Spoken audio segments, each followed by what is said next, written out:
Did you know that on January 20th, 2021, Joe Biden will be sworn in to become the 46th President of the United States of America? Lately, there have been some problems that have come up between the transition from Trump to Biden's presidency. But did you know this is not the first time these kinds of conflicts have occurred? It happened previously from President Hoover to Roosevelt, and they had quite the conflict in the transition as well. Same for Clinton to Bush. They had a lot of problems. The inauguration currently takes place outdoors because of a previous conflict that happened. Prior to that, the inauguration was traditionally held in the Senate chambers. However, in 1817, when James Monroe was gearing up for his inauguration, the Capitol was still under renovation from the 1814 fire. A lot of people were in a lot of disagreement about where exactly Monroe should be sworn in. Monroe got fed up with this conflict, so he decided that's it, it'll be outside. And it's been that way ever since, except in the event of inclement weather. It used to be that after the election, 4 months would go by until the new president was sworn into office. But in 1937, they changed the 20th Amendment to change the duration from 4 months to 2 months until the new president would take place. It used to have to take longer because of the lacking technology and the time it took to travel, collect, and count all of those ballots. The longest inaugurational speech was 2 hours from President Harrison.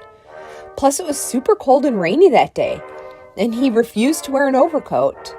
And sadly, 2 months later, he died from pneumonia. The shortest speech was only 135 words, and that was delivered by George Washington. President Cleveland had no script or words written out for his speech. Many people actually said it was kind of pointless. Reagan started a tradition to have the inauguration on the west side of the Capitol because he wanted people to have a better view of the mall. The first photo taken during the inauguration was in 1867 for President Buchanan. Abraham Lincoln had the first inaugural parade that involved black soldiers in the parade. The first inauguration that was captured on film was from 1897 from President McKinley. The country needs every ounce of its energy to restore The first itself. inauguration on the radio was for President Coolidge in 1925. The first time the inauguration was broadcast on TV was for President Truman in 1949.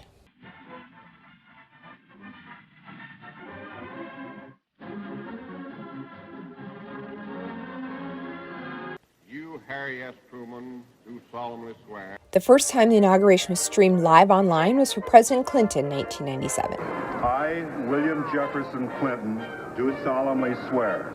President Madison was believed to be the first president who wore full-length pants as opposed to the knee-length pants.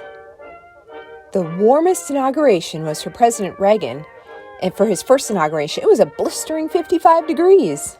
The coldest was for Reagan's second inauguration in 1985. It was only 7 degrees. President John F. Kennedy was the last president to wear a top hat. George W. Bush was the first former president who was able to attend his son's inauguration.